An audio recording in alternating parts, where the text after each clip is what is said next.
Je suppose que si vous êtes venu ici, c'est parce que vous avez faut dire une certaine inquiétude, puisque dans le titre il y est question de crise. Donc vous avez une certaine inquiétude quant à l'actualité de ce groupe qu'on appelle la famille, quant à son actualité en France, pour les Français d'origine, et puis également pour ceux qui sont d'origine maghrébine. Et vous avez le même souci, de manière plus large, pour nos sociétés, disons, ce qui inclut la société de la famille au Maghreb. Et si vous avez ce souci-là, moi je ne peux que vous faire part, disons, de mes propres inquiétudes et de la manière dont j'essaie de les traiter, quoi.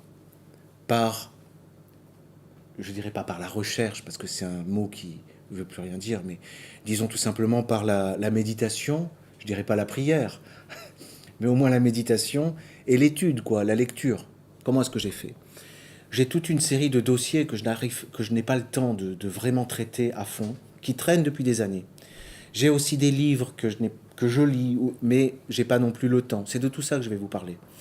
Ça se présente sous la forme de masses de matériaux, de dossiers. Et là, je les ai triés, classés, rangés, et j'ai essayé de leur donner un certain ordre, tout en leur donnant une certaine forme. Sous la forme d'une hypothèse, en fait.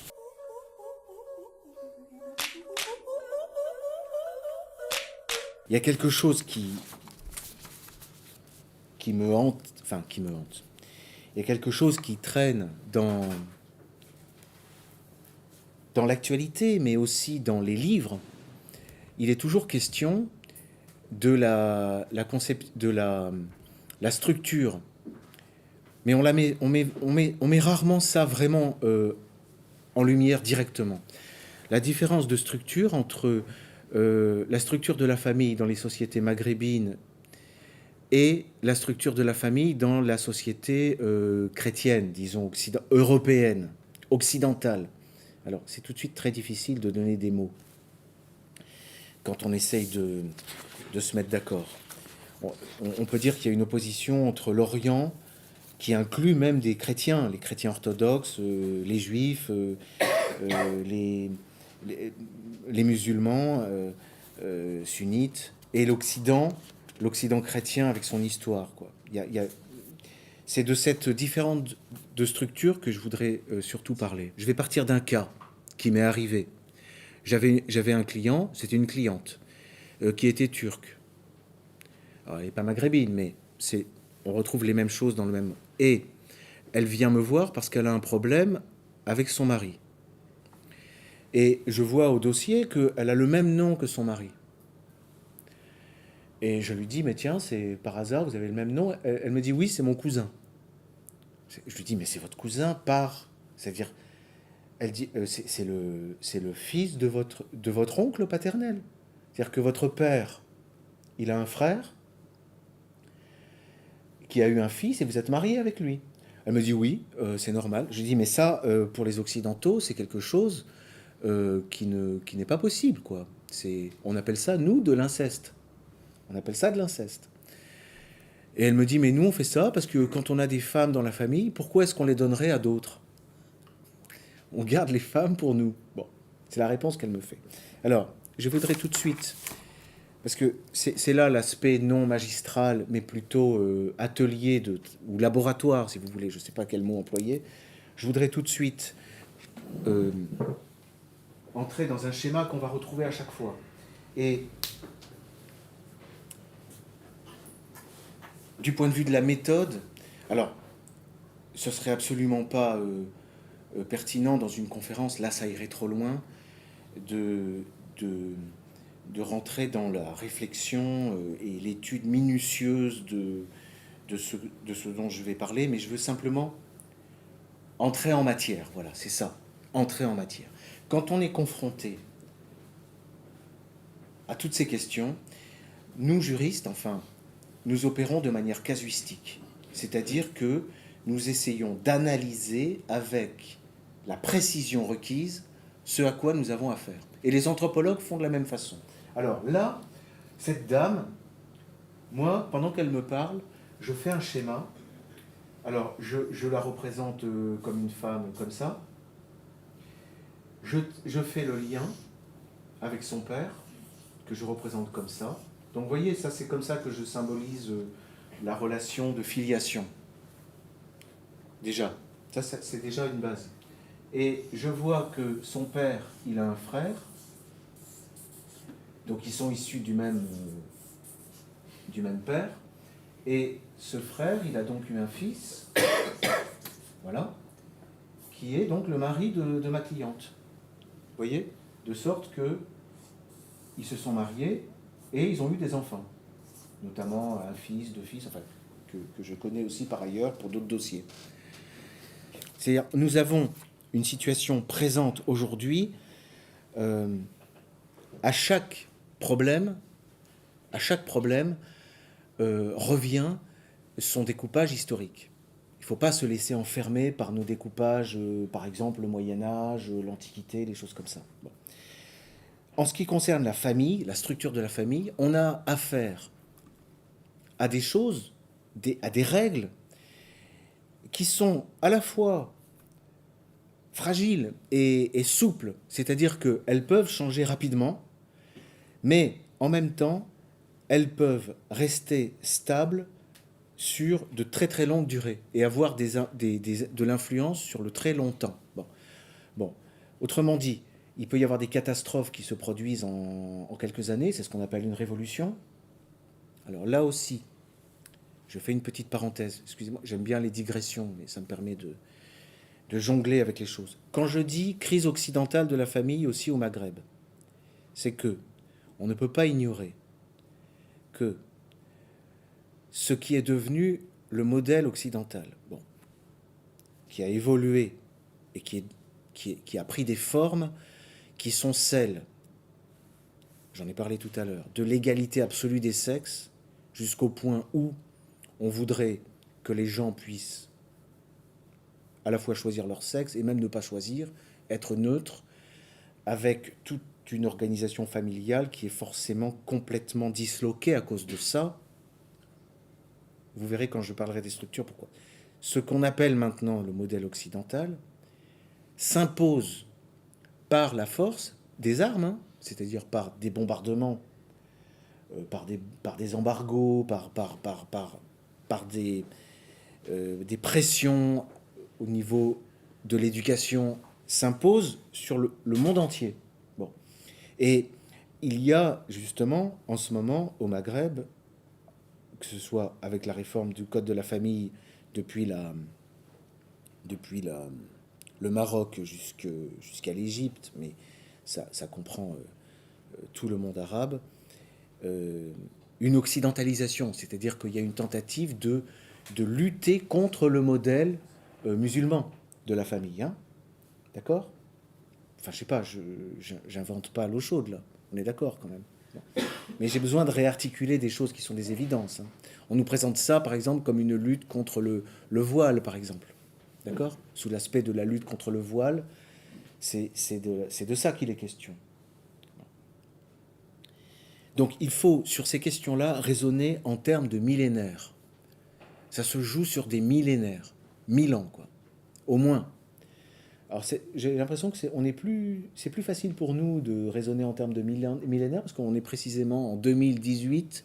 Donc c'est plus facile que quand on était en 1980, par exemple. Vous voyez, on était encore comme englué dans le deuxième millénaire et on se voyait au XXe siècle. Bon, aujourd'hui, on se voit au début du troisième millénaire. Bon.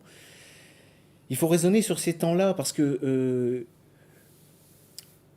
la dérive dont je vous parle remonte peut-être à l'apparition de l'agriculture pour certains anthropologues. Autrement dit, nous serions sur des modifications de la famille qui remontent à 12 000 ans. Hein, mais ça dépend des endroits. Sur les endroits où naît l'agriculture, il y a 12 000 ans, déjà, il y a un début de phénomène de civilisation, disons, avec la ville, avec des modifications des structures.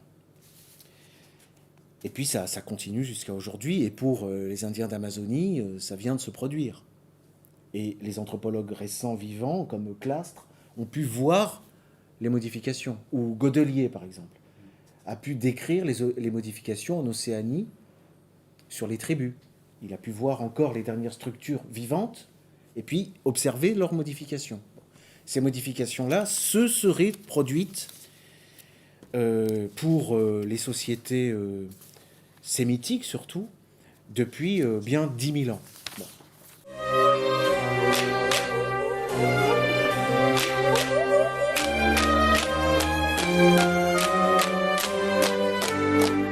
Quel est le schéma que les anthropologues nous disent être celui des sociétés, disons, pré-agricoles, enfin, ou dans les rudiments d'un système civilisé? Bon, ça, tous ceux qui normalement étudient l'anthropologie le savent. Et je ne vais pas... mais moi qui ne viens pas d'une formation d'anthropologue, mais d'une formation de juriste, j'ai toujours des difficultés pour aborder ces questions. Et l'un des travaux que je dois mener, c'est celui-là. C'est arriver à y voir clair dans ces questions. Ces questions qui ont été étudiées par les Américains, notamment le premier, c'est le fameux anthropologue du 19e siècle qui s'appelait Morgan. Après, il y a eu toute une série d'anthropologues, Lovy, et puis en France, on a le célèbre Lévi-Strauss, qui aurait découvert une logique. Alors, sur le fondement de cette logique des systèmes familiaux, lui, on a pu classer les différentes sortes de familles. Alors, ça, je le laisse pour plus tard, je ne suis pas au point. Et je ne vais pas vous infliger mes errements ici. Mais simplement, ce que nous pouvons dire pour comprendre d'où nous venons, et logiquement d'où nous venons tous, hein, orientaux comme occidentaux.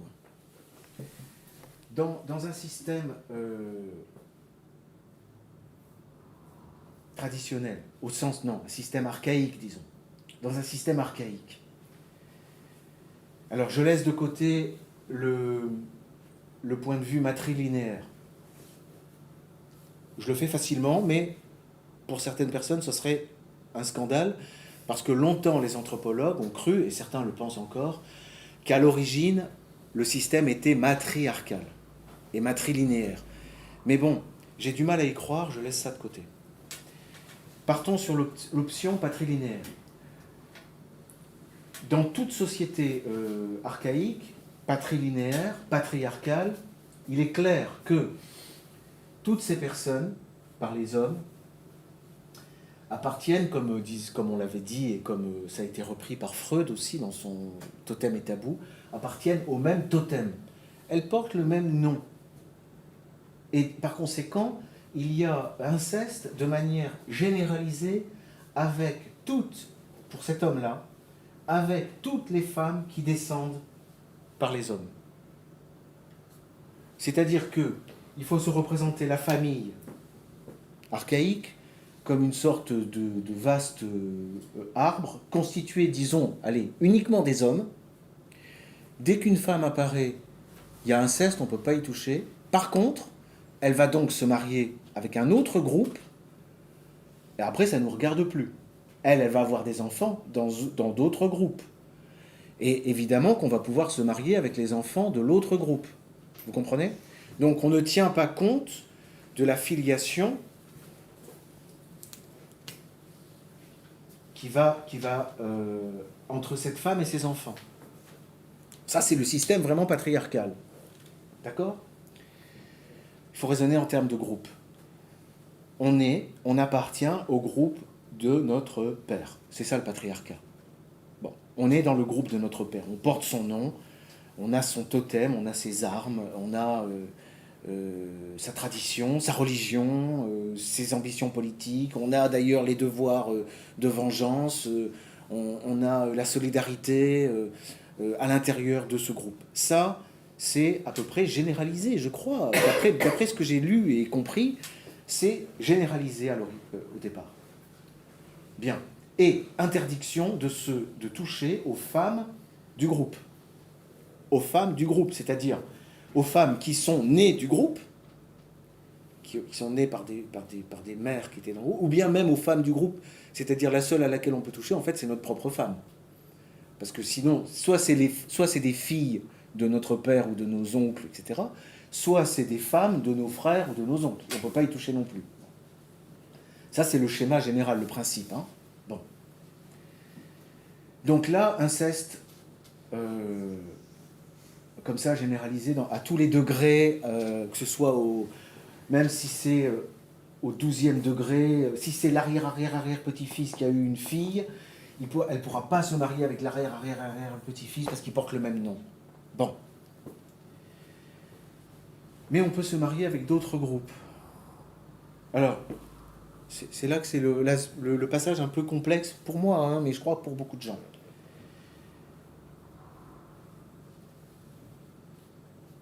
C'est le côté un peu mathématique du truc. Je vais faire un autre schéma. Il y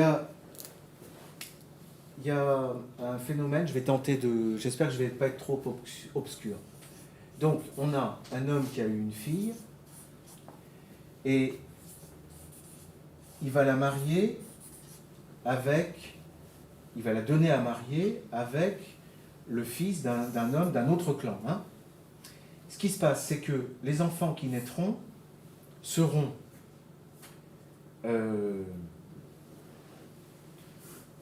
appartenant à ce clan.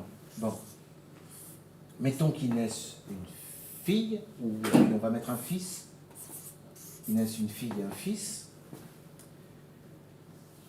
Et par ailleurs, il a eu un fils, et ce fils, il a eu une fille. Bon. Il y a ce clan-là. Ils ont marié ce clan A. Ils ont marié leur fille avec un garçon du clan B. Bon, à la génération d'après, ils ont une nouvelle fille. Bon, ils peuvent la marier avec quelqu'un du clan C, du clan D, etc. Mais ils peuvent, c'est là qu'on est sur la limite justement de ces questions d'inceste et qu'on voit que les Occidentaux ont dévié, c'est qu'il peut aller jusqu'à la marier avec le fils qui est né de la femme qu'ils avaient donnée, vous comprenez? Ça, c'est possible. C'est possible. Ce qui fait que les enfants qui vont naître, c'est ça qui est un peu, mathématiquement, c'est un peu compliqué à... J'aimerais bien arriver à clairement expliquer ça, soit oralement, soit par écrit. Pour l'instant, j'ai jamais réussi dans mon... Mais peut-être que vous comprenez ou que vous le savez déjà, je ne sais pas. Ce qu'il faut comprendre, c'est que, ou quand on l'explique comme moi je vous l'explique, peut-être que c'est clair, ça a l'air, il y a des gens qui font comme ça. Ça veut dire que ce garçon, mettons, qui va naître là, sa mère, son grand-père, ça c'est sa grande-tante, qui est aussi, par son père, sa grand-mère. Vous voyez? Oui, mais c'est important ça. Parce qu'on en déduit des choses. Bon, bref. Lui, elle s'est mariée donc avec son cousin. Elle s'est mariée avec le fils de sa tante. J'avais trouvé un point de vue qui était un peu plus clair. Vous avez un frère et une sœur. Un frère et une sœur. Ils ne peuvent pas se marier ensemble. Hein. Même chez les musulmans. Là, c'est vraiment impossible. Là, c'est inceste. C'est comme se marier avec sa mère, ça, c'est pas possible non plus. Un frère et une sœur. Le garçon, il a une fille, et la fille, elle a un garçon. Voilà, c'est ça. Eh bien, leurs deux enfants, ils vont se marier ensemble. Ils pourront. Il n'y a pas inceste. Voilà. Et ça, c'est le schéma du mariage typique. Pourquoi? Parce que, alors pour des raisons, parce que ça peut se reproduire à chaque... bref, ça génère l'échange, enfin ça permet l'échange à tous les... Ça permet de reproduire l'échange ce que ne permet pas le cas où c'est deux frères, par exemple. Ah non, deux frères, on laisse de tomber. Mais c'est un frère et une sœur qui vont marier leurs deux filles. Non, ça ne va pas non plus. Vous voyez, j'ai des problèmes de mathématiques. Bref, en tout cas, la grande découverte de Lévi-Strauss, c'est effectivement le schéma du mariage généralisé, comme ça. C'est-à-dire, un frère et une sœur vont faire se marier réciproquement leur fille et leur fils. Voilà. Ça se traduit au plan des clans par des croisements, des échanges. Vous voyez ? Et ça, par exemple, Godelier, qui est un des successeurs de Lévi-Strauss en France, l'a bien observé. C'est-à-dire que soit il y a échange tout de suite, c'est-à-dire vous avez aussi des cas, c'est-à-dire vous avez deux garçons qui échangent, deux garçons, ils sont là, excusez-moi, qui échangent tout de suite leur sœur, leur fille, pardon. Putain, j'y arrive pas. Non, mais en fait, oui, c'est des garçons qui échangent leur sœur. C'est-à-dire, lui, il prend la sœur de lui, et lui, il va lui donner sa sœur.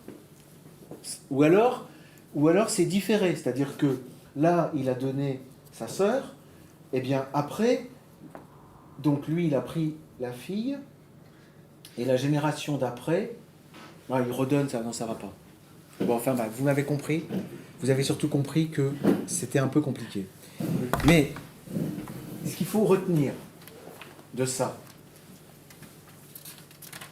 c'est uniquement ce schéma-là. Voilà, là c'est une fille et là c'est un garçon. Voilà. Eux, ils peuvent se marier. D'accord ? Bon, vous y voyez ? Bon, ce schéma-là est possible. Est possible dans les sociétés archaïques. Bon, il est aussi possible, évidemment, dans les sociétés endogames, mais il n'est plus possible dans les sociétés occidentales et chrétiennes. Alors, il l'a été, parce que grâce au mécanisme des anthropologues dont je vous parlais tout à l'heure, en étudiant la langue latine et l'origine des... Vous avez une remarque, peut-être ? Non, si, avec plaisir. Allez-y. Parce que du coup, en fait, concrètement, ils peuvent, parce que forcément la fille, elle s'est mariée avec un homme d'une autre filiation. Exactement. Donc, logiquement, elle appartient à cette autre filiation. Voilà. Ça, c'est important d'avoir... Ça, je l'avais compris. Mais après, ça, c'est... Oui, je pense que c'est peut-être la clé, d'ailleurs. C'est peut-être suffisant, parce que j'ai aussi un défaut, des fois. Non, mais parfois, je suppose que les choses sont plus compliquées encore que ce que je comprends. Non, alors elles ne changent pas de nom, mais elles portent le nom du père. Elles portent le nom de leur mari. Mais attention, en Occident, c'est un usage. Et leur vrai nom, c'est le nom de naissance. Hein. Ah oui, oui, oui. Elles n'entrent pas dans la famille du père. Or ça, c'est un grand classique en Occident. Oui, du mari, pardon. Elles n'entrent pas dans la famille du mari. C'est un grand classique. C'est de dire que les femmes sont des pièces rapportées. On le dit comme ça. Et alors, en lisant dans mes lectures sur les sociétés maghrébines, je vois d'ailleurs que la fille qui est de la famille, qui s'est mariée avec son cousin paternel, elle est chez elle. C'est une reine. Elle est avec sa mère, elle est avec ses tantes, elle est avec ses sœurs, avec ses filles. C'est tout le même clan. Mais par contre, la fille qui vient d'une autre famille, pour elle, ça sera très dur. Ça me ferait penser à la blague de Coluche. Il y en a qui seront des femmes et qui en plus se marieront dans une autre famille. Et pour elles, ce sera très dur. C'est ce que dit Tillon. C'est une lecture qu'un ami m'a conseillée sur ces questions. Ça s'appelle « Le harem et les cousins ». Alors je l'ai lu une fois. Après, je lui en ai reparlé avec lui. Et tout ce qu'il me disait, je ne me souvenais plus l'avoir vu. Alors il faut que je le relise. Il y a quelques livres comme ça importants.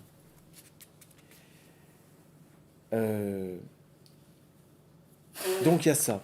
Alors, on sait que les Romains étaient sur ce schéma d'échange comme ça archaïque grâce aux traces des noms pour désigner le grand-père et l'oncle. Là, je pourrais donner la démonstration, mais elle n'est pas très difficile à trouver. Elle est chez Benveniste, Émile Benveniste. Ça serait difficile d'arriver à vous donner les termes. Bon. On sait que les Romains avaient cette structure. Bon, à l'époque du droit romain, c'est-à-dire il y a 3000 ans, ils avaient cette structure, c'est sûr. Bon, par contre, il y a 2500 ans, ils l'avaient déjà plus. Il y a 2000 ans, ils ne l'avaient plus. Il y a 2000 ans, ils avaient un autre schéma. Je vais vous en parler, c'est important pour analyser les choses. Enfin, ah oui, c'est benveniste, je vous disais tout à l'heure. C'est là que je vous disais, c'est l'aspect chantier. C'est un ouvrage auquel je reviens, et puis après j'oublie, je lis d'autres choses, puis je retourne. Bon. C'est le... Bref, en voyant les noms, c'est-à-dire...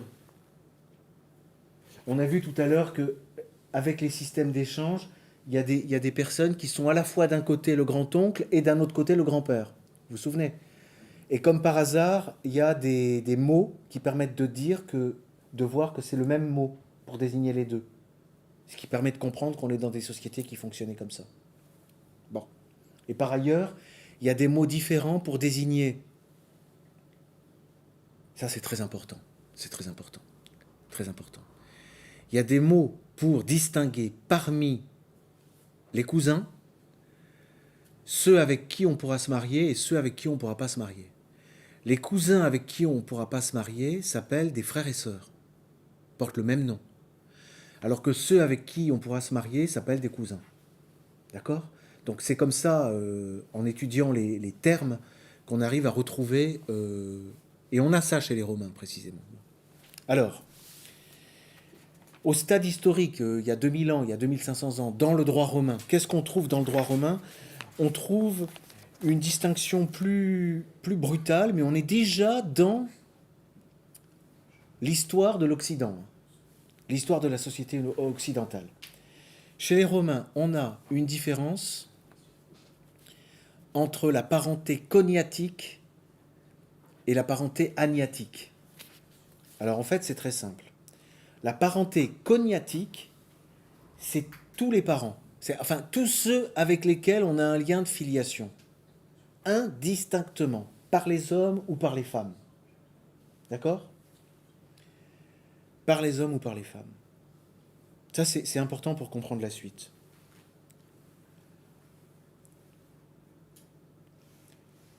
Cousine paternelle, maternelle. Dès lors qu'il y a un ancêtre commun, on est sur la cognation. Et même avec cet ancêtre et avec tous les ascendants et avec tous les descendants. C'est tous azimuts. Famille cognatique. Et il distinguait au sein de la famille cognatique les agnats. Et l'agnation, qu'est-ce que c'est? C'est tous les parents par les hommes.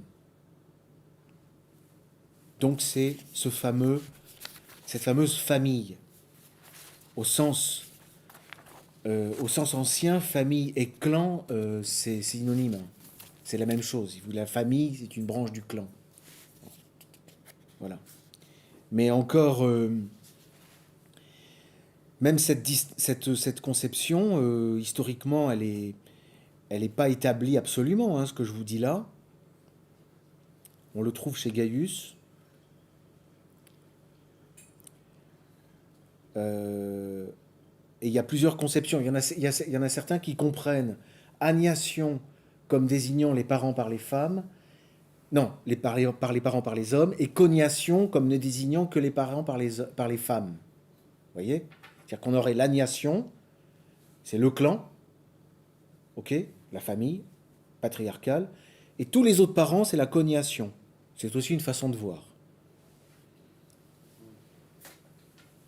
Je vois des sourcils qui se froncent.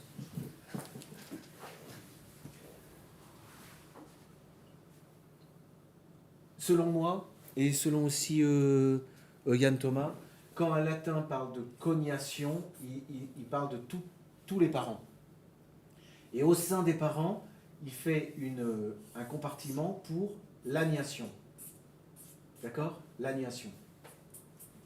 Bon. Mais il y en a certains qui pensent que l'agnation désigne uniquement ça et la cognation tout le reste. C'est des petites subtilités de langage, mais je veux dire, ça tient aussi à ça, je crois. Quand on voit la confusion dans laquelle on patauge aujourd'hui, je suppose qu'il n'est pas inutile quand même d'essayer de faire certains efforts, quoi. Je pense que ces efforts ont un prix. Bon.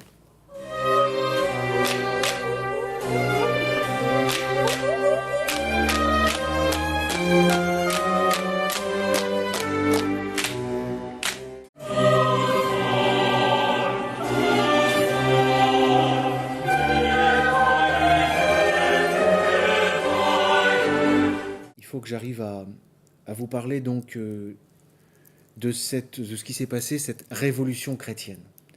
Parce que c'est là que le christianisme est entré en jeu. Alors je pense que le christianisme, il a agi en deux temps, en Occident. Quand je dis en Occident maintenant, ça concerne les peuples latins, mais aussi les peuples germains, qui ont subi la métamorphose plus tard. Plus tard, ils sont arrivés après eux. Mais ils ont subi les mêmes métamorphoses. Mais ça distingue justement les deux temps. Les Romains, d'abord, se sont pris de plein fouet le christianisme comme une sorte de morale. Et le système patriarcal, le système qui défend l'annihilation, il a toute une série de conséquences qui peuvent être jugées un peu tristes pour certains enfants. Notamment quand vous avez une famille, mettons, avec beaucoup de biens, et que vous êtes relié à cette famille par votre mère, dans un système rigoureux, vous n'héritez pas. Bon. Alors c'est vrai que c'est un peu dur. Alors vous comprenez que si vous avez une sorte de ramollissement de la mentalité, et déjà une sorte de promotion de l'égalité entre les sexes, on a plus de mal à distinguer la famille par les hommes et la famille par les femmes. Et on se met à se dire, pourquoi moi, qui suis le petit-fils d'un tel par une femme, j'aurais pas les mêmes droits que l'autre qui est son petit-fils par les hommes? Je veux dire, c'est injuste. Et donc déjà dans le droit romain, on a un mouvement qui consiste à égaliser. Bon, c'est le début de la fin, parce que, je vais vous dire pourquoi. Oui, mais ça a eu des conséquences extrêmes. Vous allez voir pourquoi. Dans le droit de Justinien, c'est terminé. Au VIe siècle après Jésus-Christ. On est donc au premier millénaire. On est donc au milieu du premier millénaire. Bon. On est chez un empereur oriental qui fait une législation pour tenter de ranimer l'Empire, et il établit une loi des successions.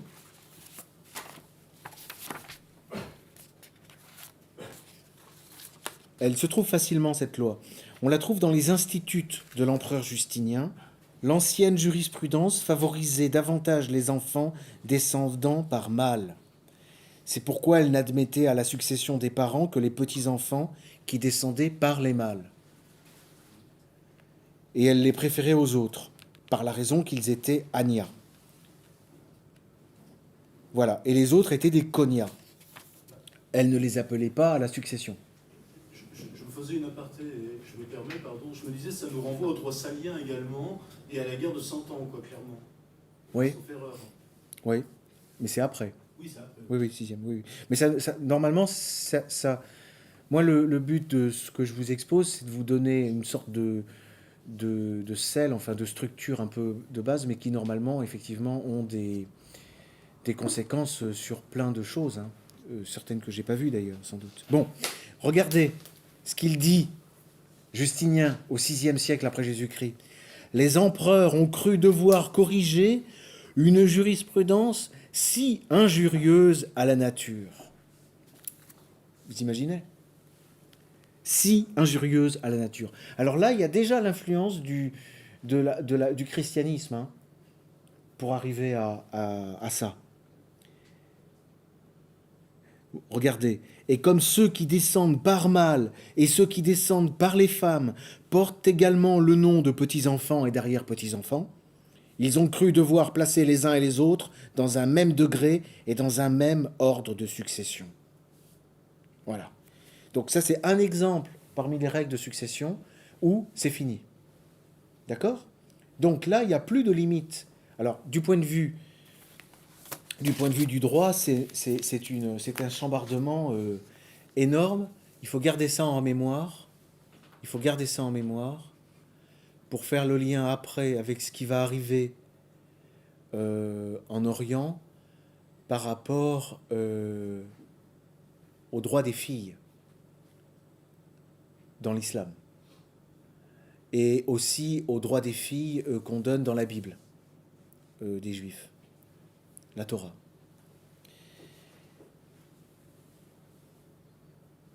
Bon, ça vous avez compris, les successions, d'un seul coup, bloum, tous azimuts. Ensuite, pour avoir le second temps de l'épisode, il faut arriver en l'an 1000. Il faut arriver au XIe siècle, en Occident. Alors, c'est un moment extrêmement important.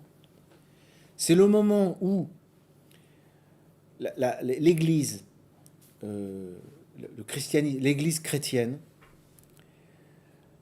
a commencé déjà depuis 300 ans de civiliser les peuplades germaniques, hein, qui ont envahi la partie occidentale de l'Empire. Il y a eu le monachisme, notamment Cluny, il y a eu Charlemagne, la réforme carolingienne, enfin déjà 800, mais, donc il y a des choses qui se préparent. Il y a une réforme en Occident, très importante, qui déborde d'ailleurs la réforme grégorienne, qu'on peut appeler une révolution. Vont sortir de cette révolution toute une série de choses, mais notamment les croisades, mais surtout pour ce qui nous intéresse, c'est un moment de structure. C'est le moment où l'Église catholique se structure. C'est aussi le moment d'une renaissance du droit romain en Occident. Là, je suis en train de lire un historien du droit qui se trouve être américain encore, Berman, Harold Berman. Lui, il appelle ça une révolution. Et aussi Pierre Legendre, dont je suivais les conférences, en parlait comme d'une révolution. La révolution papale. Bon. Il l'appelle, ces auteurs, Legendre et Berman, la première révolution occidentale. Pourquoi la première ? Parce qu'il relie à cette révolution, première, ça veut dire unique en son genre, hein, avant il n'y en avait pas eu, c'est là que l'Occident va se séparer du reste, du monde. Et notamment par ses décisions du point de vue de la famille. C'est là qu'on va avoir cette espèce d'interdit de l'inceste généralisé.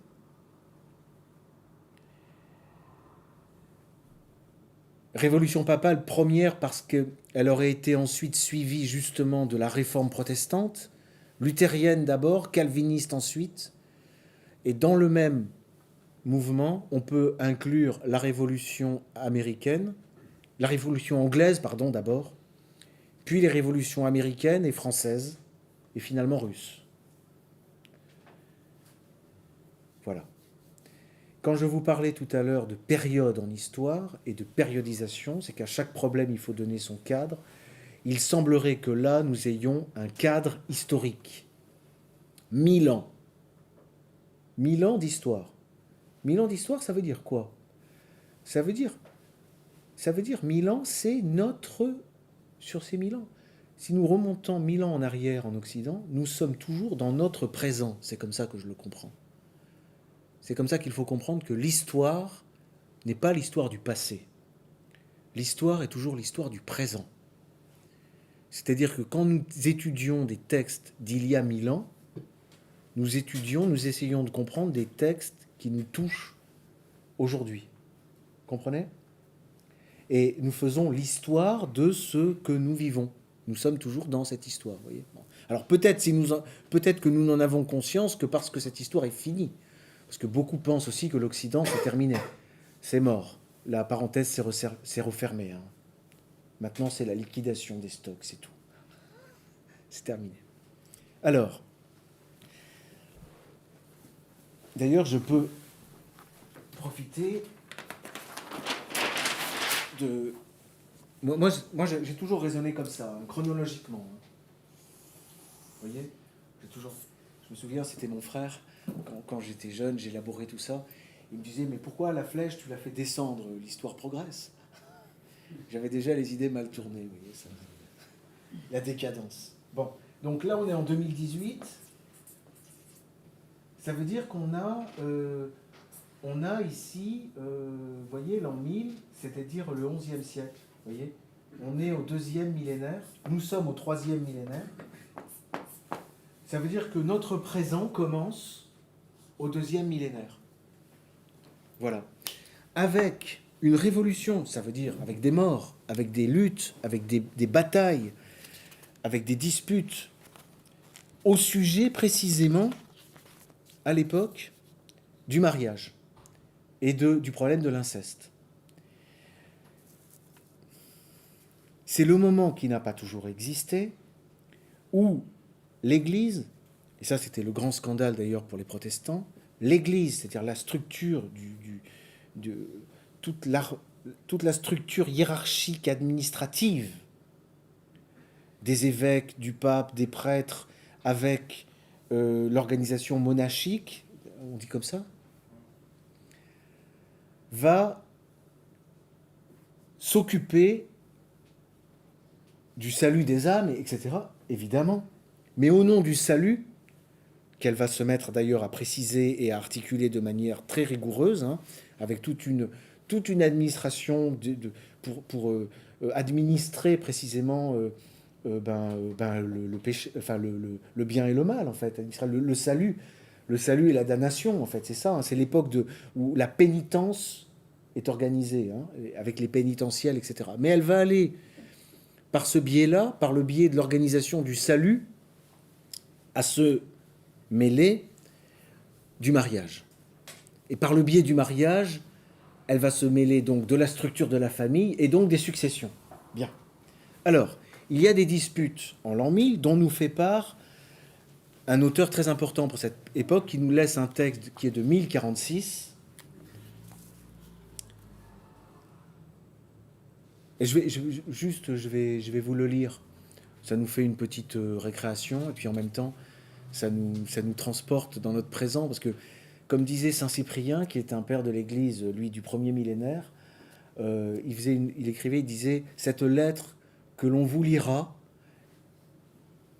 dans l'Assemblée, et par sa lecture, je serai présent à vous, non physiquement, mais par mes mots, par mes paroles, je serai là, au milieu de vous. » Donc, Pierre Damien arrive, attention.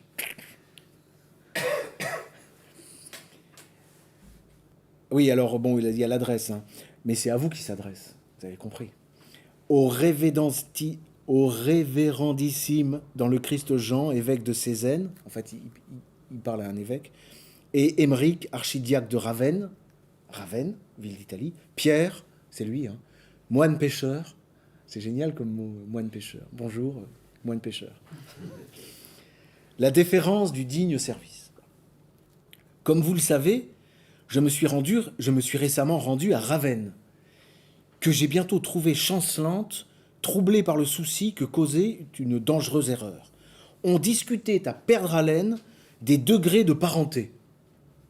Et c'en était déjà arrivé au point que les sages de la ville, s'étant tous réunis, répondirent ensemble par écrit aux questions des envoyés de Florence, que la 7e génération définie par l'autorité canonique devait se comprendre de telle sorte qu'en comptant 4 degrés d'un côté de la famille et 3 de l'autre, on pouvait déjà en droit contracter un mariage.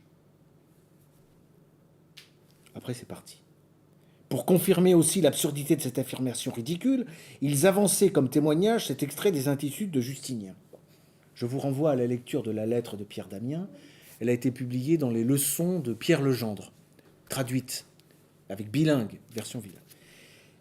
Pierre Damien va rentrer dans toute une discussion parce que le souci des gens, c'est de ne pas commettre l'inceste, souci des Occidentaux, et il consulte les prêtres pour savoir si le mariage est possible ou pas possible. Vous voyez ? Puis, d'ailleurs, les prêtres aussi font des enquêtes et peuvent être amenés à poursuivre les gens pour des mariages qui ne sont pas corrects. Bon.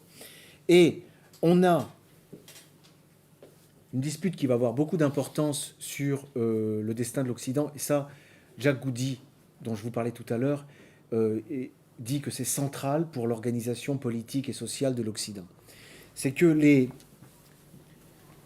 canonistes, c'est-à-dire les prêtres, non, c'est pas ça. C'est même chez les moines, en fait, il y avait deux façons de compter les degrés de parenté.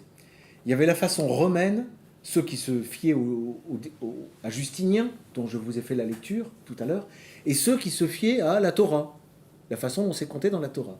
Alors après, il y a tous les extraits qui sont donnés.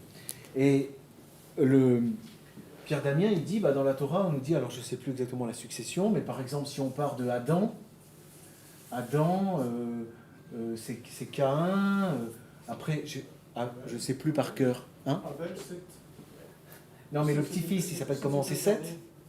Bon, peu importe. En tout cas, on est ici, et un tel, par exemple Noé, va être à la 12e génération. On compte première génération, deuxième génération, troisième génération. D'accord? Et puis, il y en a même qui se demandent si c'est pas 4. 1, 2, 3, 4. Bon, 3, 4. Bon. D'accord? Ça, c'est une chose. Chez les Romains, on ne compte pas du tout comme ça. Chez les Romains, on compte 1 degré, 2 degrés, 3 degrés. Alors vous me direz, ça revient au même. 1 degré, 2 degrés, 3 degrés, une génération, 2 générations, 3 générations. Alors, ça, c'est en même, non, pas dans les branches collatérales. Parce que si vous avez des collatéraux, entre ces deux-là, qui demandent s'ils peuvent, mettons, se marier, on compte les degrés. 1, 2, 3, 4, 5. 5e degré. Et les canonistes comptent en termes de génération. 1, 2, alors là, on le compte aussi celui-là, ils sont à la 3e génération. Bon. Alors, ce qu'il faut comprendre, c'est que quand vous dites il est interdit de se marier, mettons, je donne un exemple, mais au-delà de la... il faut attendre la 7e génération. Enfin, on peut se marier à la 7e génération avec une parente. D'accord? Donc vous avez deux façons de compter. Mais vous qui avez toute l'intelligence, retenez ça. Querelle politique, révolution chrétienne en Occident, dans la lutte entre les interdits, le compute canonique biblique et le compute romain, juridique, du droit romain. Bon. Et ça a envenimé 3 siècles, parce que cette révolution papale, elle a été, j'ai dit 11e siècle, mais en fait c'est 11, 12 et 13. Voilà. C'est la guerre pendant 300 ans. Voilà. Jusqu'à 300 ans de scolastique, c'est la grande époque. Alors évidemment, l'Église a gagné grâce à Pierre Damien, en comptant en générations. Alors, l'effet, c'est quoi? C'est que pour trouver une femme avec laquelle se marier, vous êtes obligé d'aller chercher loin. Vous allez dans le village d'à côté, ils font les recherches, ils se rendent compte qu'à non, vous avez un arrière-grand-père commun, c'est pas bon. Donc il faut aller encore plus loin. Vous voyez? Donc déjà, ce mouvement très occidental, qui consiste à aller chercher sa femme à l'autre bout du monde, était déjà en germe. Vous avez remarqué? C'est incroyable. Le Français, il s'occupe pas de sa cousine. Non, il la laisse. Bon, elle fait n'importe quoi d'ailleurs, mais il s'en fout. Lui, non, il cherche sur une autre planète, si possible. Hein? C'est vrai. Hein? Et d'ailleurs, sa cousine, elle va aussi chercher au bout du monde. Enfin bref, elle est open. Bon, après, on parlera éventuellement du grave problème de la prostitution, mais ça, c'est un autre problème. La prostitution au sens canonique, très large. Bon, je suis content parce que je vous ai expliqué déjà une première clé, et vous allez voir que c'est plus grave que ça. Parce que Pierre Damien, non seulement il impose le compute par génération, mais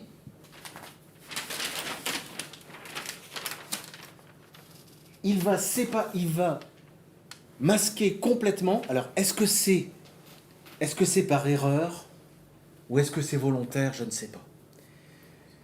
Comme je me situe dans le cadre de ce grand dialogue, et que je sais que Pierre Damien, comme moi, nous sommes entre gens humbles Nous savons que nous sommes faillibles. Lui, c'est un moine pécheur. Si tu m'entends, Pierre, écoute ma critique. Je pense que tu as commis une erreur qui nous a menés bien loin. Tu n'as pas distingué les parents agnatiques et les parents cognatiques. Tu as pris toute la cognation, toute la parenté, et ton compte par génération. Moi, je veux bien que tu interdises des cousins à la 4e, 5e génération de se marier entre eux. Et je vais même te dire, Pierre Damien, s'ils sont par les mâles, moi je te dirais, l'interdit, il est infini. Je serai plus dur que toi. Mais tu as inclus également les cousins, les cousines, les cousins, les cousines, par les femmes, enfin je veux dire, cognatiques. C'est-à-dire tu as interdit à des gens qui ne sont pas de la même famille, du même clan, de se marier en réalité. Bon. Et par le biais de cet interdit, tu as également interdit la réciprocité des échanges. Alors ça a dû d'ailleurs, j'y pense, ça a pu avoir économiquement d'ailleurs une portée assez importante. Alors quel était l'argument de Pierre Damien ? C'est là que c'est intéressant. Et j'approche du terme finalement de mon exposé. Pierre Damien, et ça m'avait marqué. Moi, moine pêcheur, non. Pauvre juriste français, c'est-à-dire juriste français, c'est-à-dire avec les œillères. Quand j'ai commencé à lire ça, j'ai dit, mais il y a quelque chose là. C'est quand il dit. Non, en fait, il cite un concile, c'est même pas Pierre Damien. C'est une réunion, je pense, du premier millénaire. Voilà, c'est là qu'il a été décidé de maintenir la consanguinité jusqu'à la 7e génération. Bien, car l'hérédité des biens, c'est-à-dire le droit d'invoquer la succession pour les héritiers, est aussi garantie par les règles légales jusqu'au 7e degré. En effet, ils ne bénéficieraient d'aucune succession si elle ne leur était pas due du fait de la lignée de parenté. Alors là, attention, c'est important. L'argument, qui est tout à fait valable, c'est de relier la question de la succession, mais nous, de nos jours, on ne peut plus le comprendre, et la question de l'inceste. C'est-à-dire, le supposé qu'on ne peut pas comprendre, le présupposé, c'est on hérite uniquement de ses parents. On ne peut pas hériter d'un étranger. Si on hérite, c'est qu'on est dans la famille. Bon, si on est dans la famille, on ne peut pas se marier. Vous comprenez ? Et ça, c'est vrai, c'est juste. Donc, il y a un lien logique, par le fait de l'appartenance au clan, entre la succession, qui est la transmission du patrimoine à l'intérieur du clan, et l'inceste, qui est l'interdit de se marier à l'intérieur du clan. Le mariage n'est pas possible avec des gens qui pourraient hériter de nous ou dont nous pourrions hériter. De nos jours, ça nous est devenu difficile à comprendre, nous, en France, puisque même le conjoint hérite. Ça, c'était juste. Et il est vrai que à l'intérieur de la famille agnatique, ça commence à devenir un peu lourd, je suis d'accord. Mais j'irai pas plus loin. C'est le dernier stade. S'il est vrai qu'à l'intérieur de la famille agnatique, entre la parenté par les mâles, si on ne pouvait hériter que jusqu'au 7e degré, c'est vrai que la loi romaine dit ça, et encore, ça se discute, c'est discuté par Pierre Damien. Bon, alors, pourquoi, au-delà, oui, pourquoi ne pas se marier ? C'est parce que ça supposerait qu'au bout d'un certain degré, on sort du clan. Il n'y a plus de lien. Les clans se scindent. Ça va. Mais justement, c'est là que l'argument de Pierre Damien, il est intéressant, et c'est ce que je vous disais tout à l'heure, c'est le deuxième coup pour l'histoire occidentale. C'est que Pierre Damien, lui, il regarde les lois de Justinien, les lois du droit romain, et il dit, mais vous voulez vous marier avec votre cousine ? il dit ça même aux Germains, hein, qui eux appliquent des coutumes archaïques, justement. Il dit, mais la loi de Justinien, elle donne des droits aux femmes, enfin à la parenté par les femmes, vous savez, puisque je vous ai dit tout à l'heure, Justinien, il a étendu la succession par... Donc l'argument de Pierre Damien, c'est que puisque... Enfin, il ne le dit pas comme ça, mais en fait, c'est ça qui s'est passé comme drame. Puisque le droit de succession s'est étendu à toute la cognation, c'est-à-dire à toute la parenté, tous azimuts, eh bien alors, l'interdit de l'inceste doit suivre et doit s'étendre à toute la parenté, tous azimuts. D'accord ? Bon. Donc, voilà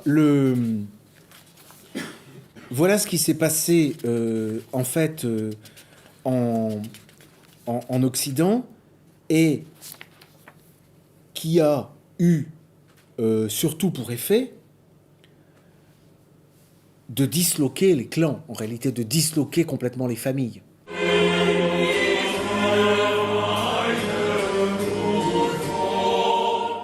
On raconte que le clan est fini depuis 2000 ans. Bon, alors moi j'observe que quand même il y a des restes, et par ailleurs il n'est pas impossible que ça réponde à quelque chose d'assez naturel au fond. Je veux dire qu'il y a une sorte de force de l'évidence des choses qui fait que ce que j'observe moi en tant qu'avocat par exemple, c'est que je suis souvent confronté à des situations où je vois que c'est la loi française, hein, mais héritière de la loi canonique, hein, de la loi de l'Église, qui lutte constamment contre la renaissance ou la tendance, disons, familiale. Tout simplement, par exemple, en ménageant la place de la mère dans la gestion de la famille, par exemple. Hein, en luttant autant que possible contre la place du père. Bon, rien que ça, c'est la trace quand même d'un effort, parce que si on supprimait les lois qui attribuent l'autorité parentale au père et à la mère, si on supprimait ces lois qui peuvent donner l'autorité parentale aux deux parents en cas de divorce, ou l'hébergement à la mère, etc. Si on laissait faire toute une sorte de force naturelle, logiquement, je pense que le père pourrait reprendre une sorte de poids, et par là même renouer avec une structure qui aurait quelque chose de patriarcal. C'est pas impossible. Bien.